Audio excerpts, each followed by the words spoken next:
महेंद्रगढ़ विधानसभा के कई गांव में कांग्रेस प्रत्याशी राव दान सिंह अपने चुनाव प्रचार के दौरान पहुंचे, जहां गांव बेरी में ग्रामीणों ने मोटरसाइकिल और ट्रैक्टर के लंबे काफिले के साथ खुली जीप में बैठाकर राव दान सिंह का स्वागत किया। गांव में पहुंचने पर फूलों की बारिश की गई। इस मौके पर ग्रामवासियों की तरफ से उन्हें उनके वजन के बराबर देसी घी के लड्डू से तौला गया। इतना भव्य स्वागत देकर राव दान सिंह ने कहा कि आपने मुझे जो ये मान सम्मान की पगड़ी पहनाई है, इसकी हमेशा इज्जत रखूंगा। उन्होंने अपनी पार्टी के संकल्प पत्र की सभी घोषणाओं से ग्रामीणों को अवगत करवाया और कहा कि आपने कांग्रेस के राज के पिछले दशक को भी देखा है और जो भाजपा के राज को भी देखा है। भाजपा एक बहुत छोटी पार्टी है, उनकी कथनी और करनी में बहुत भारी अंतर है। उन्होंने कहा कि भाजपा जा रही है और कांग्रेस आ रही है।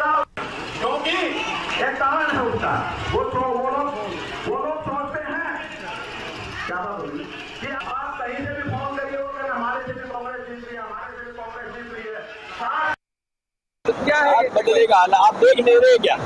आप पब्लिक की मीटिंग्स को देख रहे हैं कि आप मीटिंग करते हैं और रैली का रूप ले लेती है। ये क्या दर्शाता है? ये दर्शाता है कि हाथ बदलेगा हालात। इससे पहले जब 7 गारंटी दी थी आपने, तब और टैगलाइन बिल्कुल 7 गारंटी दी है। लोगों का विश्वास है कि कांग्रेस जो गारंटी देती है उनको पूरा करती है। भारतीय जनता पार्टी जो गारंटी देती है उनकी कोई गारंटी नहीं पूरी हो। 5 अक्टूबर में अब कुछ ही समय बाकी रह गया। हाँ जी। किस तरह का माहौल हरियाणा में इस समय नजर आ रहा है, और खासकर हम महेंद्रगढ़ की बात करें तो क्या? देखिए, मैं हरियाणा की बात करता हूँ। पूरे हरियाणा ने मन बना लिया है कि सत्ता कांग्रेस के हाथ में देंगे।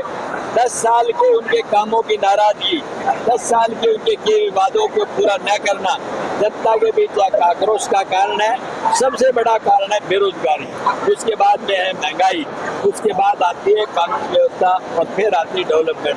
कोई भी एक इशू भी उन्होंने पूरी तरह से पूरा नहीं किया। इसलिए आम आदमी, गरीब से लेकर अमीर तक, मजदूर से लेकर किसान और जवान तक सब पीड़ित है और उन्होंने मन बना लिया कि सत्ता परिवर्तन करें। बीजेपी कह रही है कि हमने पर्ची खर्ची के बिना नौकरी दी, जीरो टॉलरेंस की नीति के साथ हमने सरकार चलाई। ये उनसे ये पूछो कि HPSC के दफ्तर में जो कैश मिला वो किसका था? वो किसका था? दूसरा ये है कि जब PhD और MSc बच्चों को आप सफाई कर्मचारी लगाओगे D ग्रुप के अंदर, तो नीचे वाले जो लोग सफाई कर्मचारी की नौकरी के लायक हैं वो कहाँ जाएंगे? और उसमें कौन सी उन्होंने मदद की है? एक PhD को सफाई कर्मचारी लगाना, कौन पर्ची देगा उनके लिए और कौन खर्ची देगा उसके लिए? तो मजबूरी है उनकी।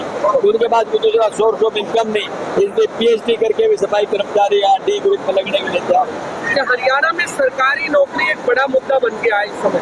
सही बात है। हम कह रहे हैं आपके इस इलाके की बात करें दक्षिण हरियाणा की, तो खासकर यहाँ पढ़े लिखे युवा जाता है। वो चाहते हैं कि नौकरी बिना पर्ची के मिले और बिना खर्ची के मिले, मेरिट के आधार पर मिले। कांग्रेस का क्या लक्ष्य है? बिना खर्ची बिना पर्ची, ये तो उनका काम है। तो क्या है?